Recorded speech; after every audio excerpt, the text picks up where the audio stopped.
about it. Let me explain something to white people. Our hair comes out of our head naturally in a curly pattern. So when we're straightening it to follow your beauty standards, we are trapped by the straightness. That's why so many of us can't swim and we run away from the water. People won't go to the gym because we're trying to keep our hair straight for y'all. It is exhausting and it's so expensive and it takes up so much time. Braids are for y'all so we can work harder and focus on the work. So why do we need an act, an act of law to tell white folks to get out of our hair? Don't tell me how to wear my hair. Don't wonder about it. Don't touch it. Just don't.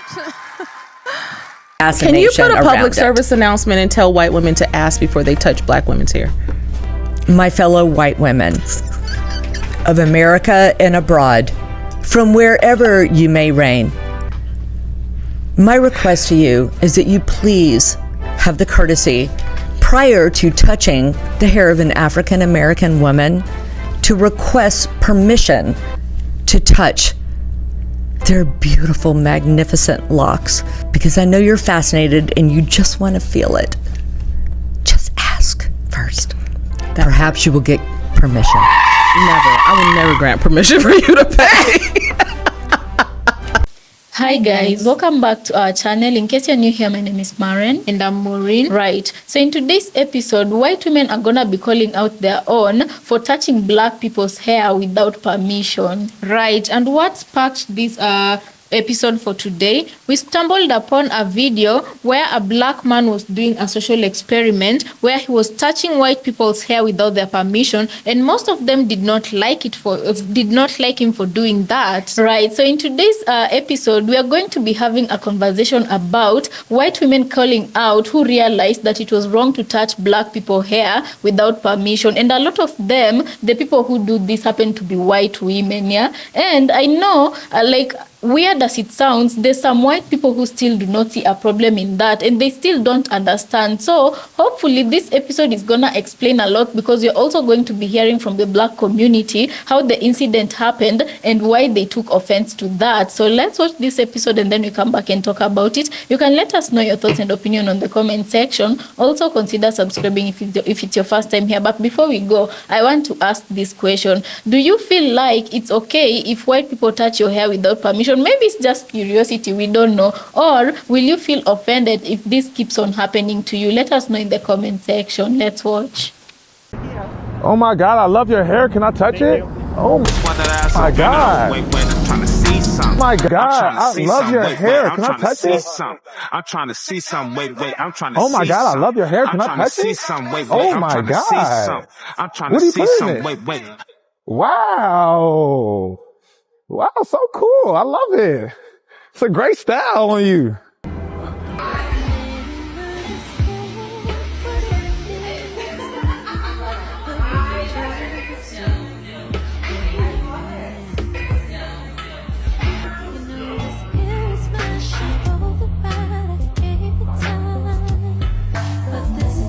A white person specifically came up and touched your hair without your consent.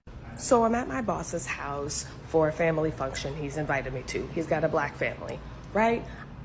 I show up and it's the beginning, right? And then all of a sudden a dog walks in and I'm like, oh my God, a dog. And I'm petting said dog, right? While I'm petting the dog, I feel fingers in my hair I don't understand. And I look up and it's a woman talking about how her hair was curly and red. And yes, she cut it now, but it's a little bit different. And hi, my name is whatever, okay? Apparently, no one said anything at the time, but afterwards they told her about herself, that black family, and they apologized to me. But the kicker is, we then told this story to my boss's assistant and some other white lady to tell them like, hey, it's kind of nuts that this happens and people touch her hair. And they said, oh my gosh, that is crazy. But you know what? Your hair is gorgeous. And each took a hand and put their hands in my hair after hearing a story about how that was. I'm making another video about the relationship between white women and black women's hair because the following needs to be said. White people do not run around touching other white people's hair. That's not a cultural thing that white people do. That I am aware of. I've never had my hair touched. Which means that if a white person touches a black person's hair, it's not because it's our culture, it's because a white person's seeing it as a novelty. The fact that this is still happening in 2020, that white women have taken it upon themselves to touch black women's hair on a regular basis, like many of the comments on this video are showing, says the following. White people still carry an assumption that we can transgress and lay hold of black people's bodies whenever we feel like it. You can see this in something like touching hair, or you can see this in something like police officers murdering black people. If you're a white person who's been taught to think this way, challenge it because it's dehumanizing and dangerous. Each took a hand and put their hands in my hair after hearing a story about how that was crazy.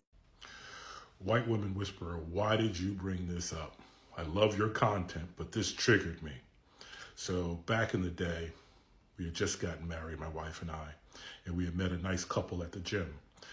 She was from New Jersey, he was Danish, and they were just nice, decent people. And we invited them to our wedding. Subsequently, they invited us to their wedding. So we're sitting at a table, we're having a wonderful time with the guests there. And then her grandfather says hi to everybody, walks over to me, rubs my hair, and says, you know, we're from Savannah, Georgia. This is what we do to folks like you down there. The table went quiet, jaws dropped. People covered their mouths, couldn't believe what they just saw and heard. And I am about to lose, and I don't curse on this app, but I was about to lose my damn mind. And my beautiful wife grabbed my thigh, hoping that would hold me down. And I was about to lose it. And then one of the things that at least great about me is that I can take my emotions and mix it with my intellect. And this is my thought process. If I get up and tell this old man what he needs to hear from me, then this young man and his bride, this couple, their wedding will be ruined forever, because that's going to be their memory of their wedding. So I stepped back. I did my best to calm myself down. The table was not the same again, and we left early. So this is a warning to white folks.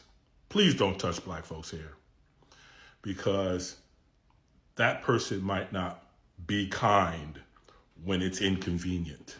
Tell me why I just had to slap the hell out of an old white lady. So I gotta go to Walmart, right? We cooking on the grill today. There's a few things I gotta grab, cold, just the regular smuggler stuff. Both of my daughters wanna go with me. And if you know me in real life, I can't say no. All right, bet, let's go. I don't like going anywhere alone with them, like when I'm on a mission to grab stuff, because I always end up forgetting something. My eyes be so laser focused on them. Even with a list on my phone, I'm constantly like looking back and forth, and this is not a fun experience. Definitely in a place like Walmart. Anyway, we in Walmart about 30 minutes to an hour. If I'd have went by myself, it'd only been 10 minutes, whatever. We finna check out, right? And people always come up to us and say, oh my God, your daughter's so beautiful. Your daughter's got beautiful hair. I get it, you know what I'm saying? If I posted my kids online and you Googled most beautiful daughters in the world, they will pop up every single time.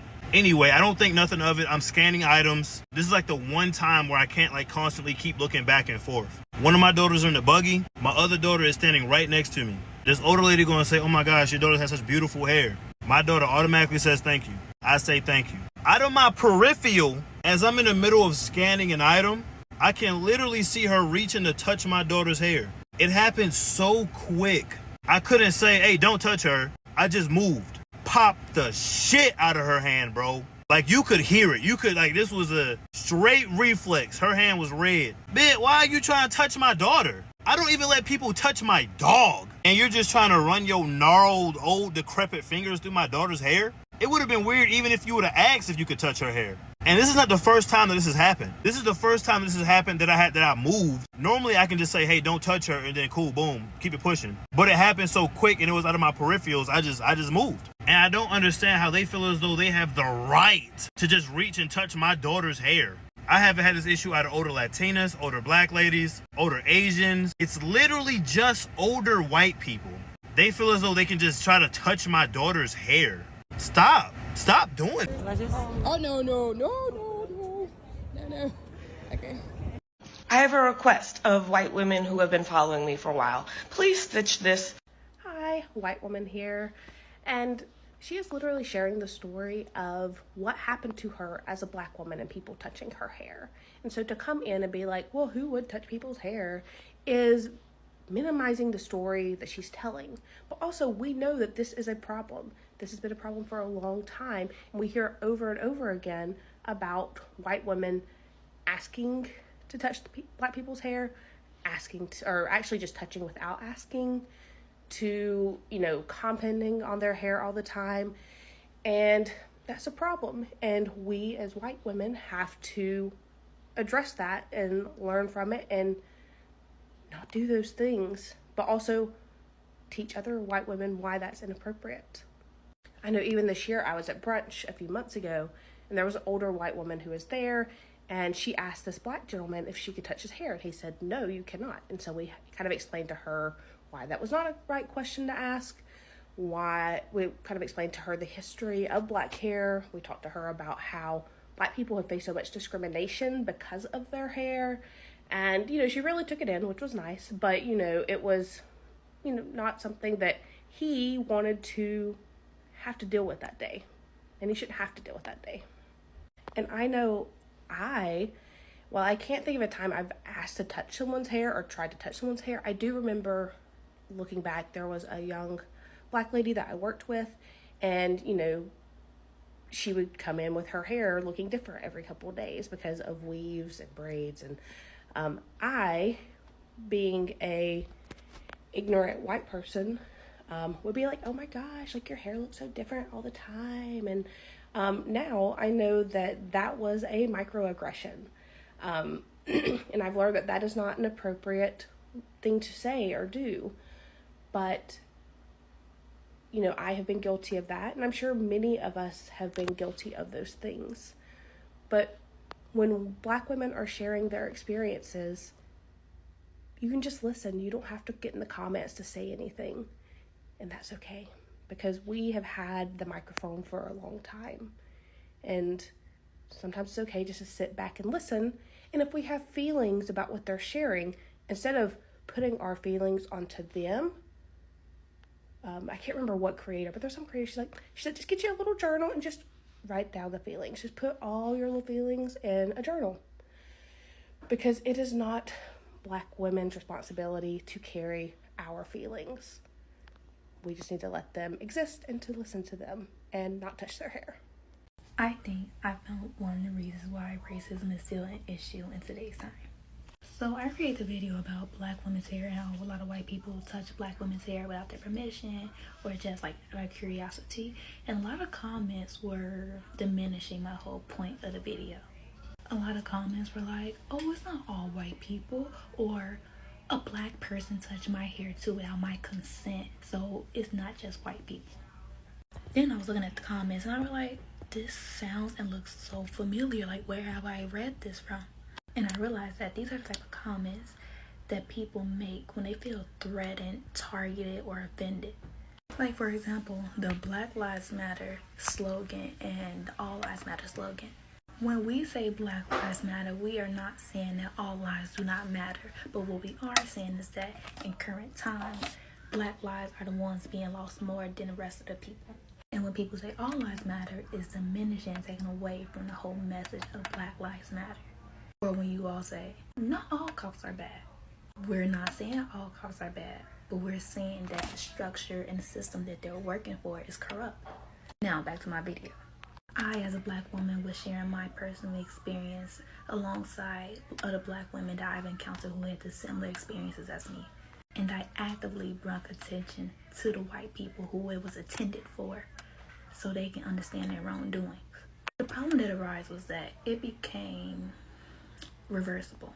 Instead of me telling my story as a victim, I was now the aggressor. It was now like, it's not about black women no more, it's about white women. Yeah, like, it's not about black women no more. when the video was created by a black woman. Like I always say, I don't get it in my videos, but I do get it now. Some of you white people are so offended and threatened by black experiences that you feel the need to victimize yourself in order to feel better about you. If a black woman touched your hair in kindergarten, go make a video about that on your own page. If a black woman said something to you at the way, go bring that to your own page. Don't come on my page commenting nonsense, because it's not about you. When a black woman is telling her experience, it is best for you to stay silent. You do not always have to say something. Let me use this as an example real quick. If your friend tells you that her mother died, you are not going to say, oh, well, my mother died too like 5 years ago, so you should suck it up. You're not going to say that. Instead, you're going to listen to your friend and try to comfort that friend. However, I'm proud of myself. Some of you all felt uncomfortable, and that's good. In order to grow, you need to go through uncomfortable situations. So guys, welcome back. Let us know what you think about this episode on the comment section. Yeah, you know, as we live in Africa and this rarely happens, but we saw an episode where a white man came into Africa, a YouTuber, right? He went to Nigeria, Ghana or Nigeria. It was a West African country, and there a lot of Africans were really touching his hair to the point of tackling him down almost to the ground. Right, and all of them wanted to pet him. They were actually doing it, every hand on his head and whatnot, you know. So this made me realize that human beings in general, they are a curious bunch, you know. Yeah, just that sometimes curiosity of some people can be so uncouth to a point where they lose decorum while expressing their curiosity. Personally, would I feel bad if somebody touched my hair? Of course, yes, especially without asking. But if someone comes politely to me and asks me, can I touch your hair? Maybe I'll consider it, maybe I will not. Also, it depends on the kind of hairstyle you have on that day. Exactly, especially the kind of hairstyle I have on that day. I reserve my right to say yes or no to you touching my hair. But I think the biggest problem comes in where people touch your hair without you having given permission, especially if there are, you know. But I have to say in America it's a very big deal, because this happens oftenly because the white people are the majority in America and they get quite a little bit carried away, you know. And I've had actually a lot of black Americans complaining about this, because I'm assuming that for someone in your lifetime, this has happened to you probably multiple times for you to know that you don't like it, you know. But I have to say, because it is surprising that some white people do not know about this, because I saw the others don't even see the problem in touching black people's hair. And I think the biggest point that is being stretched not only by our speakers today but by everybody really is the point of just simply asking for permission before you touch somebody's hair. And the reason why black people require you to ask for permission, just as Maren said, it's because it will depend on what style you have on your hair. Not to liken my situation to any black American whatsoever, but I do remember one incident where someone touched my hair and I didn't like, and they just, of course they were complimenting the hairstyle I had on, but all of a sudden and from out of nowhere, their hands were in my head touching my hair, and I didn't like that feeling is so eerie. Yeah, and this happened to us to me when we were on attachment. We were attaches at a company, a media company, right? So this guy just came and, wow, you have a beautiful hairstyle, and I didn't have a comb to comb my hair, guys. Right. So I felt so mad. So I can understand why people get very mad when you touch their hair out of the blue without first asking for permission. Right, and then just the idea of body autonomy, and for you to be able to decide what happens to your body. It doesn't matter which part of your body. That is a very important thing. And when somebody just out of the blue does that, it takes that authority or that, what do you call it? The right to give permission for someone to do something to you. You know what I'm saying? And if you look at, like America has a very long history, and some things are quite touchy. You don't just do things, because there's a point in history where Black Americans were being treated as property, and the kind of people used to do whatever they wanted to Black Americans without getting permission. So this kind of strikes a chord when you are fully aware about someone's history. So you have to ask for permission, which at the end of the day still it's not good. I know some white people might not understand fully, but I have to tell you that even white people themselves, we've seen a social experience that experiment that people didn't like. White people didn't like. You've combed your hair very nicely, and maybe you're not even carrying a comb to comb it a second time once somebody touches your hair. Yeah, and you want it to stand a certain type of way, only for someone to come and touch it. Of course, it might spoil the vibe going on, you know. Yeah, and then once they've touched your hair, it loses its fluff, you know. Exactly. You will get upset. So that is the same thing Black people are trying to communicate, of which it's very different because of even the hair, the type of hair. Because for Black people, let's assume even if it's an afro, for you to get a perfect afro, there's something you've done to that hair that once a finger goes in, it destroys. You know, and also not necessarily deflating, but it destroys the vibe going, you know. Yeah. And also the video we've done today, the woman who was explaining her ordeal with someone who touched her hair, when she said she had knelt down, or she went down to touch a pet of the homeowner, and then that person came and she was petting the pet and she was being petted. But guys, let us not think about this episode in the comment section. But what is it called? The person who's really stuck with me this day when we were watching this is the guy who was talking about his experience going to a wedding party, you know. And that old man, the audacity. But the funny part is he didn't even see he did anything wrong, you know. And how it sounded, this is what we do. What did he say? This is what we do to folks like you in the South. And guys, can you imagine how that statement looks so wrong in so many ways? Because you could he might even be a low-key a racist person. Definitely, you know. Because that kind of wording, that kind of language, this is what we do to people like you in the South, you know. It doesn't even sound proper. What should happen is that old man, not the one who spoke of, obviously, God should bring that old white man to Africa for him to be paid. That would be justice.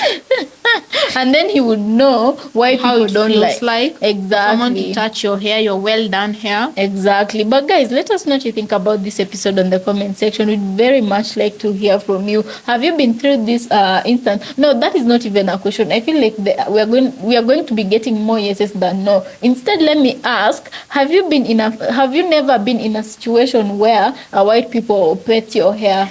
Or if it's not even necessary for them to be white.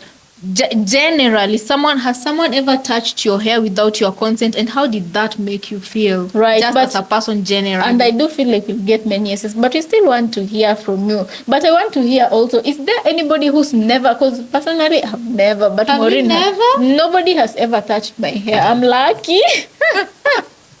You know, but I remember the incident that happened. And I had back then I was shaving, so I had put some a hairstyle on, right? And my hair was well and fluffy and healthy, and then they just came and deflated the whole thing. I felt so bad. Anyway, guys, thank you so much for watching. Let us know what you think about this episode. Also, consider subscribing if it's your first time here, and we'll see you on our next episode.